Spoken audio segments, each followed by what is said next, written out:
The truth about haters. Really. Haters don't hate you.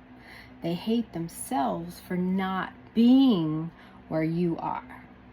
So don't get mad at them. Don't let them trigger you, because if they do, then it means some work needs to be done in you. So let's break down what their hate really means and how you can rise above it. The louder the hate, the deeper their pain behind it. See, I'm reading some of my notes. I'll show you the truth about why they hate and how you can turn that into power. I have haters, only a few that I know of. And to me, it's a compliment. If people are hating on you, it means you're being authentic and you're bringing to the surface what they need to work on. Because really, they're just seeing something that needs to be improved in themselves when they're hating on you. Haters aren't your enemies. They're secret fans who don't know how to clap. I love that. And here's the psychology behind their hate. So they hate because they see something in you that they want, or something they want to have, be, do, that you are, and they don't think that they're capable of it, or they're mad that they're not where you are. So really what that means, they're hurt. And they have low self-esteem, they're insecure, they're really in pain. We need to have empathy for haters. And they're fighting a battle that you don't see, a big one. They're fighting a really, really painful battle, and it's coming out ugly, and it has nothing to do with you, really. So, if you've ever wondered why they hate you, just know it's not about you. It's about their own fear, jealousy, and insecurity. So, let's expose it. I'll use myself as an example. So I used to get really mad when I saw females on motorcycles years ago. It used to make me mad. They look so good. I just think it's really cool. It's really hot when girls ride bikes. It used to make me mad. But luckily, I had enough common sense to know that reveals in me something that I want to see. I want to be able to ride, and I felt like it was impossible for me to even learn. It just seemed like too big of a hurdle to get over, and that's what caused me to get mad. But instead, I chose to take the high road. Say, you know what? Maybe I can. I just went, bit the bullet, took my own darn class, learned how to ride, got my own bike, and lo and behold, I don't hate them anymore because I cured in me what that hate was that I saw. It had nothing to do with them at all. And if I would have got nasty about it, or lashed out at one of them and then they lashed back, you see how stupid that is? Because it had everything to do with me, nothing to do with them. So behind every hater is someone that's hurting. So remember, there's pain behind every hater. And don't retaliate. Don't jump into their game. So you need to protect your peace. Protect your peace by knowing that their hate is just a mirror of their own battle. So start living free, and don't participate in their negativity. Don't. Just feel sorry for them. And it's not the best thing you can do for them, seriously, is to not react. It doesn't help them. And every single person on this planet, haters, non-haters, whoever, every single person on this planet is a child of God and has a right to be here. And there's a little bit of good in the worst of us and a little bad in the best of us. No one is all good or all bad, like my haters make me out to be all bad. You know what? And haters aren't all bad just because they're being stupid. They're not being bad. They're not bad people. They're hurt people. And hurt people hurt people. I've been a hurt person and hurt people before too. Because I have always too. And you haters do too.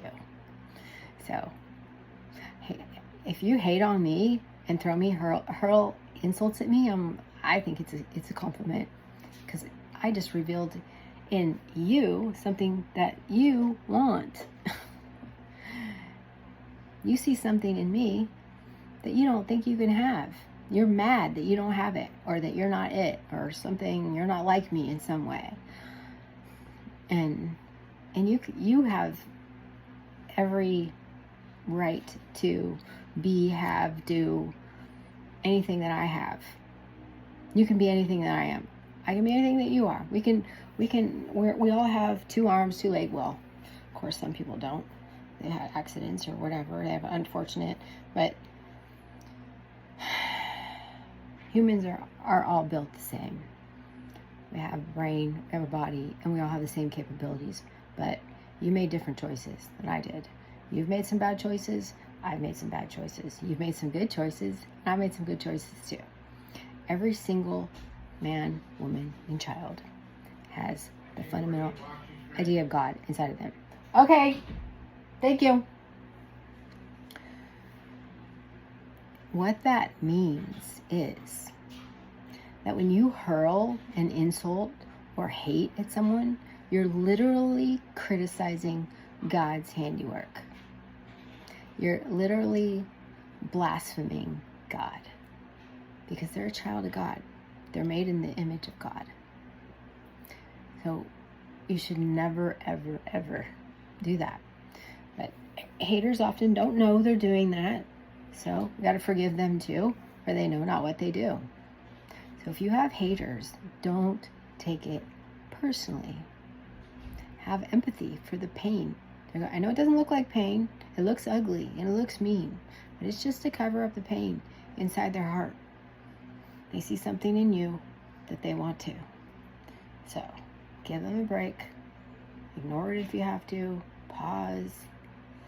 Whatever you got to do. The most helpful thing you can do when someone hurls hate at you is to be kind. I mean, honestly, be kind. Not kind in a sarcastic way, like I have been guilty of in the past. No, I mean when they hurl hate at you, but you're genuinely kind back. And you respond in love, because that is what is going to change their heart and give them a faith they never had before. Maybe in humans. Maybe you might give them a hope they never had. Maybe.